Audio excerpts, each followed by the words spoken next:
previously in the Rush Racing League. Get him! Someone is so different. He put me in a Wrecked hole. his ass, wrecked his ass. He dumped me earlier. Oh, he turned I him! knew it. He got him. How would you like to see this happening in front of you? Dallas did, in fact, have another gear. Unfortunately for Chris, while his setup was fast, it ultimately proved too tough to handle under race conditions, and he found himself spinning multiple times, eventually taking him out of contention. Sean wasn't the only one who did some celebrating that night, though, as I took home the inaugural Truck Series title by a landslide. It has been 5 months since I uploaded that video recapping the inaugural Rush Racing League Truck Series season. In the meantime, another season has come and gone, which means it's time for another edition of the Rush Racing League recap. But this time, we're not just looking at the Truck Series, but we'll be looking at both the Truck and the Cup Series, as I attempt to go back-to-back in the Truck Series while also making my first run at a Cup Series title. But before we jump into things, let's take note of a few important things that happened in the offseason. If you remember last season's recap, you may remember a controversial driver by the name of Chad. Well, he's gone now. And following his exit, the admins decided to crack down on poor racecraft and start issuing stronger penalties for repeat offenders. As with any change, this was met with a mixed reception, and we'll have to see how that plays into this season's story as we go on. Speaking of controversial changes, following a few rough races at the end of last season, specifically the Cup finale at Homestead, the admins started discussing the biggest change that the league had ever seen, going from fixed setup to open setup. After some testing and much debate, the admins decided that the best course of action was to leave the Truck Series fixed, while the Cup Series would make the full transition to open setup racing.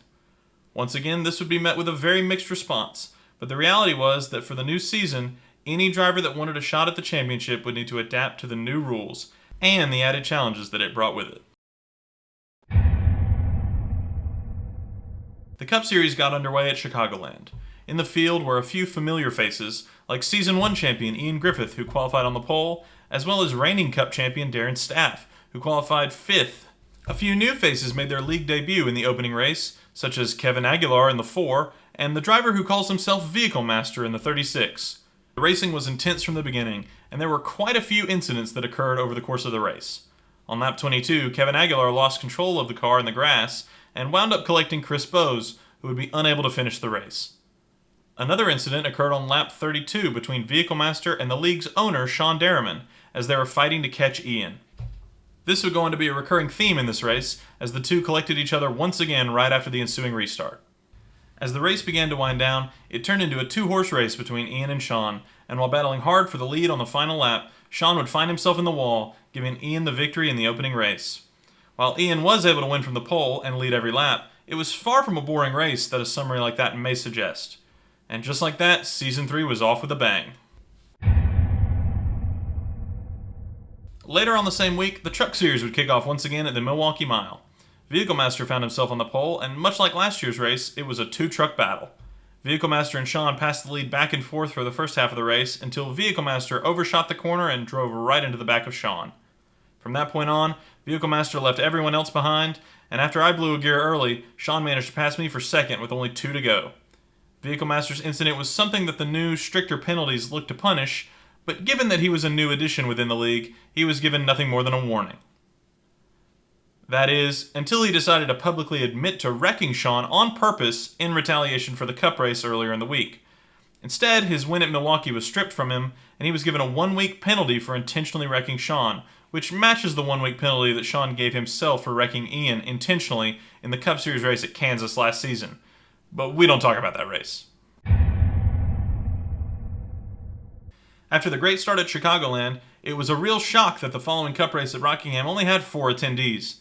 Once again, Ian found himself on the pole, but unlike the previous race, Sean was able to take over the lead very quickly. Sean's lead was short-lived, however, as he spun himself coming out of Turn 2 just 9 laps into the race. The next green flag run was a tight 3-car battle for a few laps, until Chris Bowes got into the wall exiting the tri-oval and ended up flipping for the 2nd week in a row. His woes would not end there, as he curiously tried to drive backwards on the track to get himself turned around, which resulted in this rage-inducing disqualification. God damn it, Christopher Columbus. Oh. I think it It wasn't just Chris's fault. It was also my fault. Wait, Why is he What screaming happened? like He got disqualified. I was turning it around! Bullshit! Continuing spins would see the 73 of Sean Derriman retire early, and Ian would go on to run away with his second consecutive Cup Series win. The less that's said about this race, the better. While the racing appeared close, the track was so grippy and the draft was so strong that you could drive right behind somebody all day, but it was impossible to pass. I made one mistake that gave Alex Mullen the lead early, and he led the rest of the way. Unfortunately, nearly a third of the Truck Series schedule takes place on these mile-and-a-half tracks, and we would eventually find out that this type of race would not be the outlier, but rather the norm. Finally able to make my Cup Series debut this season, this also happened to be the first race that I had ever driven at the California Speedway. I was the fastest car in practice, but Chris Bowes managed to snag the pole from me. The lead would get passed around between a few drivers on the opening laps, but it was soon obvious that the two fastest cars out there that day were Chris and myself. We passed the lead back and forth, and eventually I took the lead on lap 17 and began to put a little bit of a gap between us. On lap 23, as Chris was beginning to fall further behind, he pushed it just a little too hard and ended up spinning, and he would end up retiring from the race just 2 laps later, making his third consecutive DNF. Without anyone else that could match my speed, I would go on to comfortably win, marking my first win of the season. The fourth race of the Cup Series season also happened to be the throwback race, and once again I found myself starting on the front row in a very strong car. I jumped out to an early lead, but it wasn't long before Vehicle Master caught me and rattled my cage, as some might say. That put me at the back of the pack, but within 15 laps I caught right back up to the front, battling for the lead, which I would eventually take from Vehicle Master. Cautions would wind up being the story of the race, especially from Alex Mullen, who found himself spinning multiple times. Carl Childress put up a good fight in the final 10 laps, but I managed to hold on to the lead to win my second in a row. After limited starts in the Cup Series last season, I was unsure how this season was going to go for me, but so far things were looking good as I managed to win each of the first 2 races that I was able to start. Once again, we had a slim field for the Truck Series, as only Vehicle Master and Alex Mullen joined me in this one. However, that didn't stop it from being an exciting race. Vehicle Master qualified on pole and managed to lead much of the early laps, but by the time we were ready for green flag pit stops, we were all still within half a second of each other. We all came down pit road at the same time, and I had a rough stop which put a bit of distance between myself and the other two. I would soon find out that it could have been a lot worse, as Alex incurred a speeding penalty on his stop that would effectively take him out of the race. From there, I had about 25 laps to begin making ground on the 2-second lead that Vehicle Master had over me. It didn't take me long, 8 laps later and I was back within half a second. On lap 48 of the 60-lap race, I was able to make my way around Vehicle Master. He had used up way too much of his tires trying to keep me behind him, and I was able to pull away once again, becoming the first driver ever to win 3 straight Rush points-paying races. Portland was the site of the only road course of the season, and somehow also ended up being the most attended Rush race so far this season.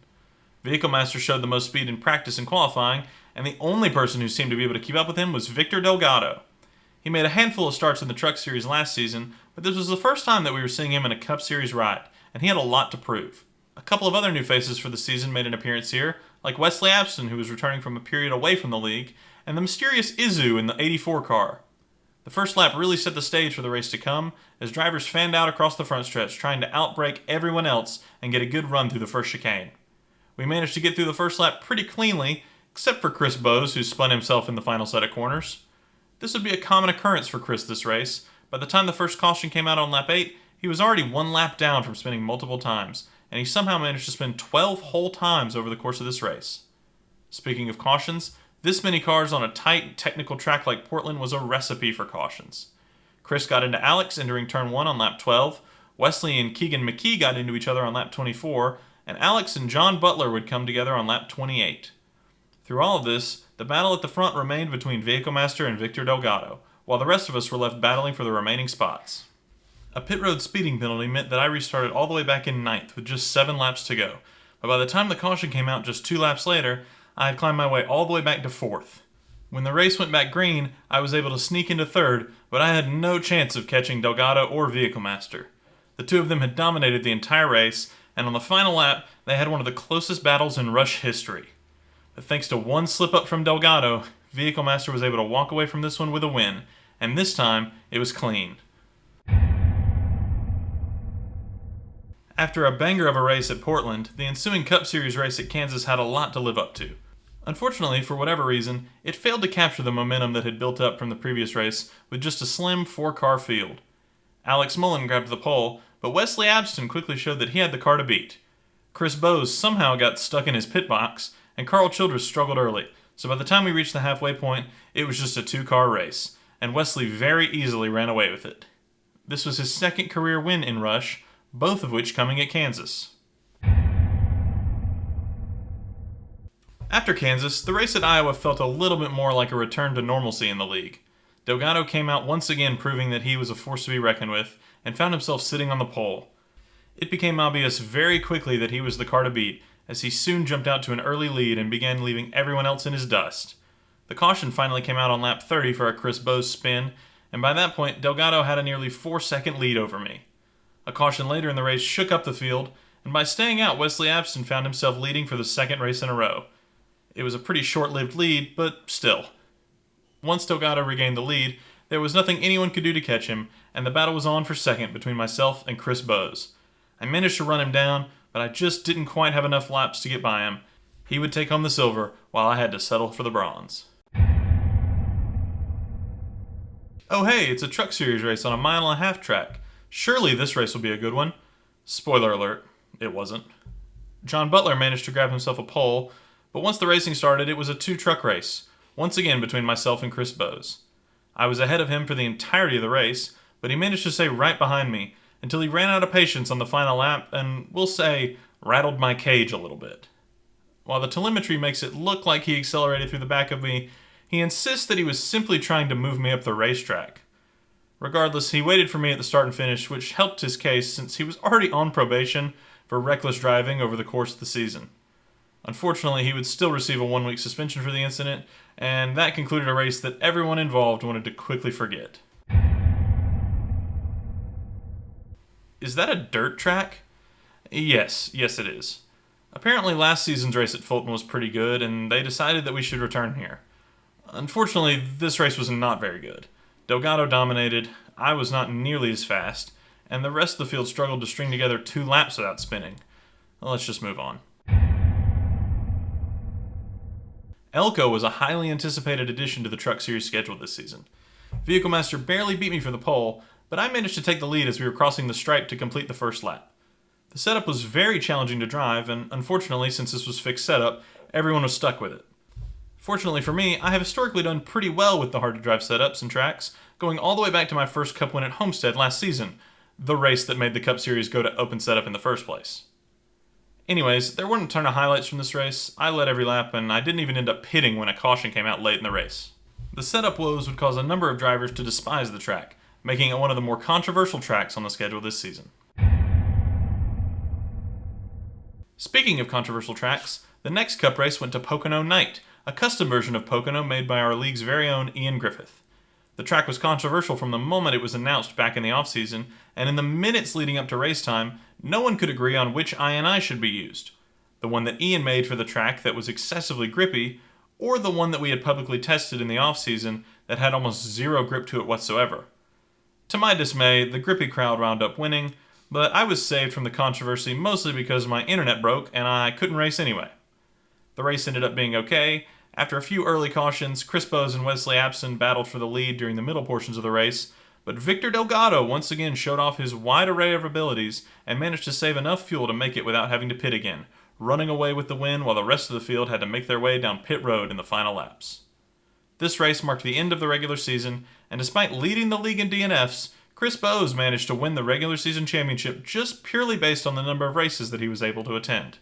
But from the race results, it was obvious that there were 2 drivers who were a cut above the rest, and both Victor and I knew that it was going to take a near perfect run in the chase to beat the other. The Iowa Truck Series race. This race may very well have been one of the greatest races in all of Rush history. Unfortunately, we don't have any way of reliving it since the lobby was closed before anyone saved a replay. Chris Bowes was hosting the race due to the aforementioned internet issues that continue to plague me, but my internet was good enough for me to make the start, and I managed to get out to an early lead. About halfway through the race, as I was beginning to run away with it, my internet dropped out and created a wide open race between the remaining drivers, Chris Bowes, Alex Smolin, Victor Delgado, and Vehicle Master. I was able to get back in towards the end of the race, and a couple late race cautions gave me the free pass necessary to get myself back on the lead lap. We restarted with a 3-lap sprint for the finish, and coming out of turn 4 for the final time, Chris Bowes and Alex Smolin, the 2 leaders, collided and collected every single one of the drivers in the field. Multiple trucks flipped, and somehow Victor Delgado managed to pull off the win, despite driving in the back for the entire race, and leading 0 laps until the last one. One of the most anticipated events of the season is the league's All-Star event at Charlotte. While it isn't worth any points, it always ends up being a thrilling night of racing. The events got underway with the All-Star Open, which gave drivers a chance to race their way in if they hadn't won a race since the last All-Star race. The open field was sparse, and Chris Bowes and Kevin Aguilar were the clear favorites. As the 20-lap shootout got underway, Chris quickly amassed a huge lead, and was nearly half a lap ahead of anyone when he spun by himself coming out of turn 4 on lap 18, bringing out the caution and ending the race with himself on top. Kevin Aguilar won the fan vote, and the field was set for the main event. Qualifying for the All-Star race involved a 3-lap run with a mandatory pit stop in the middle, which offered up some exciting moments as the drivers pushed the limits entering pit road with no speed limit. Vehicle Master and I sat on the front row for what felt like the millionth time, but I struggled to find grip on cold tires and quickly fell to the back, leaving the rest of the field to scramble for the lead in the early stages. Despite starting in 5th, Wesley got a great start and found himself in the lead on the first lap before being passed by Vehicle Master before they made it back around. Wesley's short-lived glory was capped off with a spin in turn 1 the very next set of corners.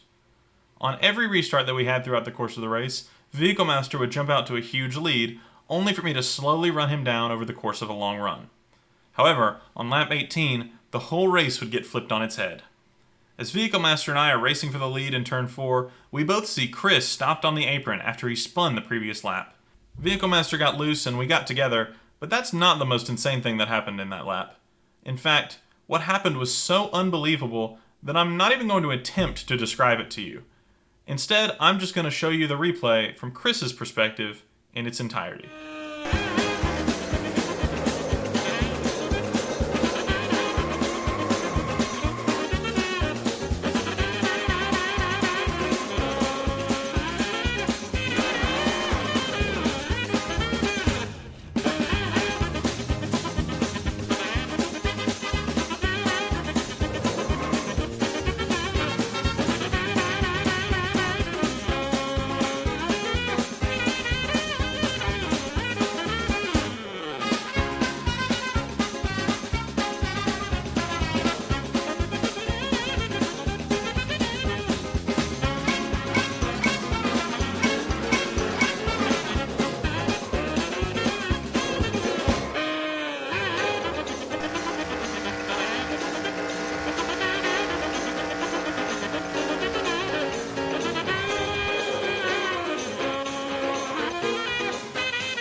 Chris Bowes had been involved in his fair share of goofs and gaffes throughout the course of the season, but using the racing surface to do a 5-point turn was a new low.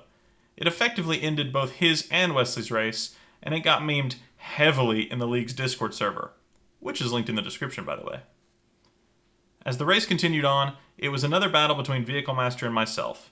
I had the long run speed advantage, but Vehicle Master was quick and tough to pass. We battled side by side for a few laps until I sent it just a little too hard and found myself riding the wall. At this point, there were 11 laps left, and he had about a 5-second lead on me. Turns out, my setup was so fast in the long run that I was able to catch him in just 8 laps, and it took no time at all for me to drive by him and leave him, completing my comeback and winning my first All-Star race. Of course, critics of open setup racing would claim that it's unfair that I had such a good setup, since it's obviously due to having a lot of experience or having tons of time to make adjustments.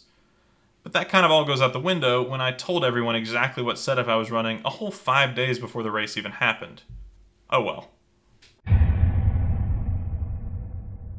The first round of the chase begins with yet another controversial track. See, last year's Cup race at Talladega was so boring that some people in the league were convinced that plate racing would never be good in this league. In an effort to prove them wrong, I decided to spend my off-season testing every single version of Talladega that I could find, and making notes of lap times in the various lanes on the track, in order to find a version that encouraged multi-lane racing and hopefully more passing. After dozens of hours of testing, we ended up on the classic Talladega BR and decided to give it a go for this season. Things started off well, with Alex and I occupying the front row, but Wesley would take the lead from me after just a few laps. Of course, it wouldn't be Wesley if he somehow didn't lose his lead very quickly, and he brought out the first caution of the day. There was plenty of passing to be had throughout the field, and the only person that couldn't be passed ended up being myself. Once again, this was purely down to setup, but once again, I had told everyone what setup I was using, and no one else wanted to use that one because it was too tough to drive. Anyways, I ended up winning the race, but even more interesting is what happened to Victor Delgado. He was right behind me with only 2 laps to go, but a hard shove by John Butler took him off his line, and he ended up falling all the way back to 5th. As unfortunate as it was for him, it wound up being huge for me, as I would leave the first chase race with a 16-point lead. Oh hey, it's another Truck Series race on a 1.5-mile track. Surely this time it will be a good one. Spoiler alert, it wasn't. Maybe I shouldn't be so harsh, as this was definitely the most interesting of all the Truck Series races on a 1.5-mile track, but that really isn't saying much. Victor Delgado and Alex Mullen were the 2 trucks to beat all race, and Alex ended up holding Victor off to win his 2nd race of the Truck Series season. The most interesting thing that happened all race was that Baron Cohen and I both received speeding penalties during green flag stops, and ended up finishing a lap down. The chase continued with a 60-lap race at Dover. Most of the race was spent with Chris and I trading the lead back and forth between the 2 of us. As the race was beginning to wind down, Chris found himself in the lead and began to pull away. In a desperate attempt to not fall further behind, I began pushing my car even harder and eventually pushed it beyond its limits, bringing out a late race caution. During the pit cycle, Victor Delgado would emerge as the new race leader, and we would restart for the final time with just 7 laps to go. In the closing laps, bad luck would continue for Delgado, as he would have some netcode issues that would put him in the wall, leaving me to fend off Chris, Alex, and Wesley for the win on my birthday. With only 3 races remaining in the Cup Series, my lead had grown to 30 points, which was beginning to look more and more impossible for Victor to overcome. Once again, we returned to the steep banks of Talladega, this time in the Truck Series. And once again, the racing would begin with Vehicle Master and myself on the front row. But everyone in the field knew that the trucks to beat were the ones of the brothers, John Butler and Baron Cohen. Throughout their time in the league, they had grown a reputation for the way they were able to work together better than anyone, and on plate tracks that became increasingly apparent.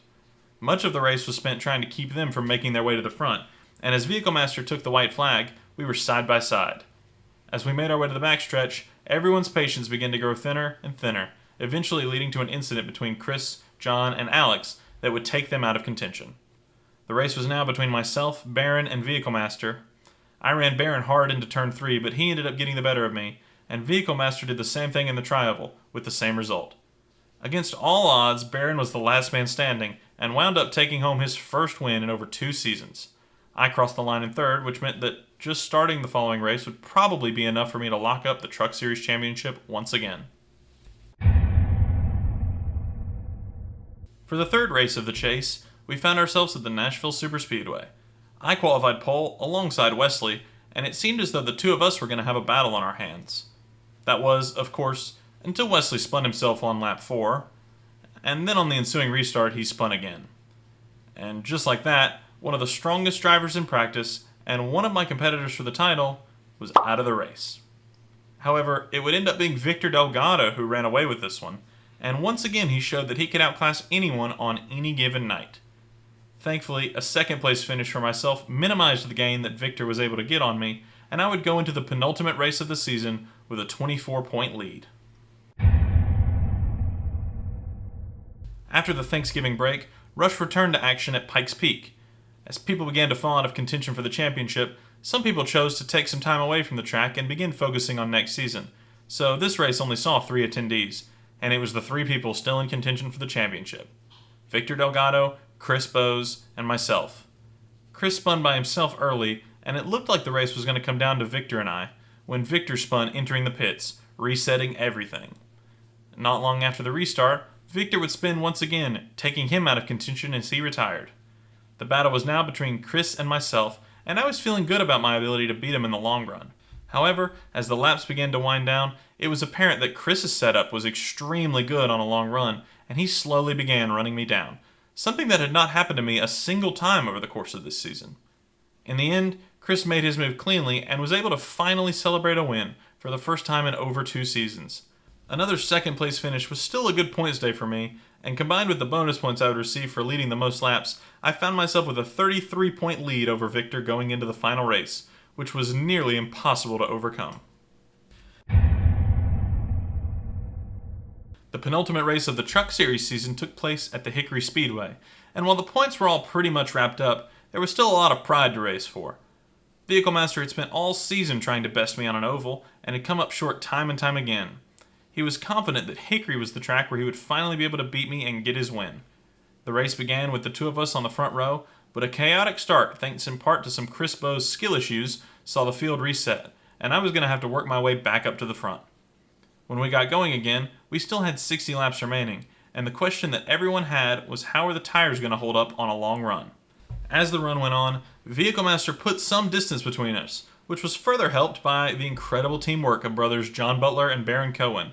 The two teammates put on an impressive display blocking me, keeping me further behind their other teammate, Vehicle Master, who continued to pull away.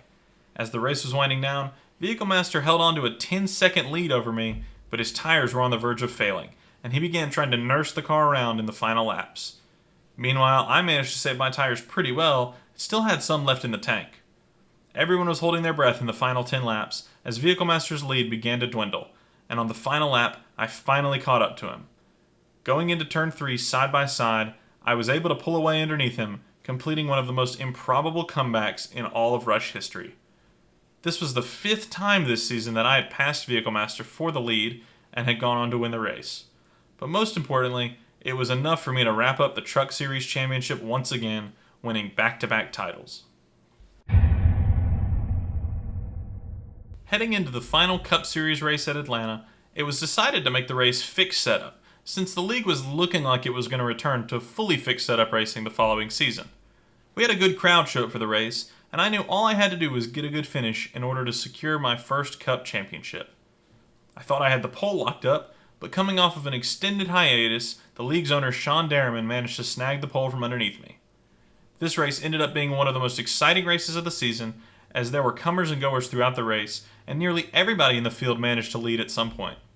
Chris Bowes would end up tangling with Wesley while slowing down for an early caution, and his attempt to turn around resulted in Rockingham deja vu, as he would once again be disqualified.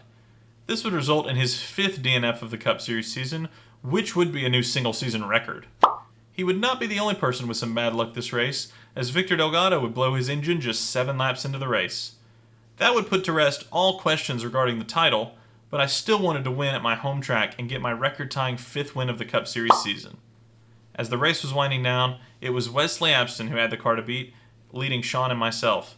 But in the closing laps, in true Wesley style, the pressure would get to him and he would clip the apron and spin from the lead. This left Sean and I to battle for the lead in the closing laps, just like old times. But this time, it was I who came out on top, and managed to cap off my dominating championship run with a win at my home track. While both titles had already been decided, there was still plenty to race for in the finale at Homestead. Vehicle Master was barely leading a close Rookie of the Year battle against Victor Delgado, and needed a good finish today to put it away. Multiple drivers felt like this was their chance to get a shot at glory, and end their season on the right note as we looked ahead to the next one. The race was chaotic right from the start, as Vehicle Master made it clear that his intentions were to wreck me and get revenge from the many times that he had lost to me over the course of the season. The lead was passed around as caution after caution came out, but as the race was winding down, Vehicle Master, who had wrecked just about every truck out there, put John Butler into the wall and came away with the victory. This was a long-awaited moment for Vehicle Master, who finally got an oval win while wrapping up his Rookie of the Year campaign. His awards would not stop there, as he was also awarded a ban from the league just hours after the race concluded for repeatedly using hateful language, among other things. Speaking of awards, Talladega winner Baron Cohen would wind up winning the award for the most popular driver, and after months of chaos, controversy, and exciting racing, another season of the Rush Racing League would come to a close. If you enjoyed this video, let me know down below by leaving a comment. As always, the league is constantly looking for new members, so if you're interested in joining, the Discord link will be down in the description. We're going back to fully fixed setup next season, so drivers of any skill level are welcome to join us. And if you do, you may even feature in one of these videos. Thank you for watching, and I'll see you on the track.